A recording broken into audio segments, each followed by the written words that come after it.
کسی بشر میں 1000 خامی اگر جو دیکھو تو چپ ہی رہنا، کسی بشر کا جو راز پاؤ یا عیب دیکھو تو چپ ہی رہنا۔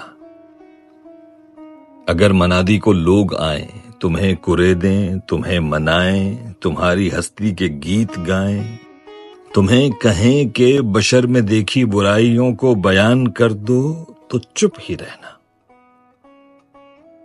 جواز یہ ہے، دلیل یہ ہے، ضعیف لمحوں کی لغزشوں کو، حرام نعتوں کی قربتوں کو، ہماری ساری حماقتوں کو، ہماری ساری خباثتوں کو وہ جانتا ہے، وہ دیکھتا ہے، مگر وہ چپ ہے۔ اگر وہ چپ ہے تو میری مانو وہ کہہ رہا ہے کہ چپ ہی رہنا۔